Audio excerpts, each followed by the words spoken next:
Most of the time, I'm Laura Harrison McBride, artist, author, former journalist, and trainer of hunter-jumper horses for competition, not for fox hunting, never.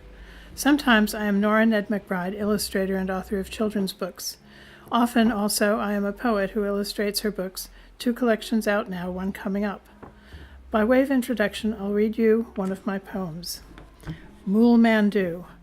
One winter, a cold one for Baltimore, we 2 friends were living in fear of looming disaster, each in a snug flat, but wondering, always, how the rent would be paid, if we would join the miserables on the street, perched on our furniture, chucked out by the bailiffs. It happened often. It was Baltimore. Broke, both of us, broke. The flow was blocked, and we were frightened, eating less, worrying more. But then she had a windfall. She called me right after I had eaten a meager dinner. "Hey," she said, "I'm taking you to Susie's." "I already ate," I said. "No," she said, "you need a good meal. We're going to Susie's. I'm on my way." No use arguing, I knew that. I got my coat, ran out the door. When her car pulled up, hopped in, all the way to Susie's. Maybe 15 minutes, we chatted. She parked across the road, leapt out, and then she was in the middle of the roadway, coat open to the knife-edged wind. I was gathering the contents of my purse, spilled when I tried to mimic her haste. A voice through the brittle air. "Hurry up! What are you doing? I'm freezing out here."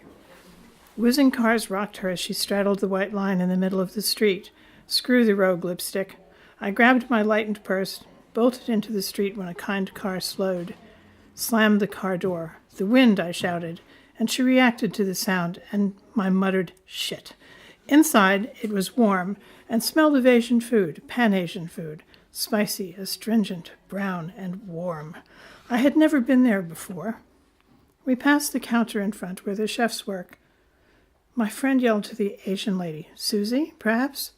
Waiting for us with menus at the dining room door. "Mool Mandu," my friend called, like a bureaucrat calling your number at the DMV, and sailed on. The vortex of her flapping coat, swinging purse, clacking shoes, dragged me in a rush past the lady with the menus, toward a table. "Mool Mandu," my friend had said. "Mool Mandu?" The restaurant is very fine. I love the soba spinach mushrooms dish. I've taken my husband, now that I have one, to that place, but I don't know any names of any dishes but one, Mool Mandu. Yes, you will have heard a North American accent.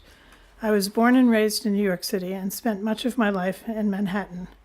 It will always be my home in some way, although my native Ireland and my adopted Cornwall and Devon are also home. I suspect I am a proto-Pan-European of some sort, a world citizen perhaps. In any case, welcome to my work, and thanks for listening.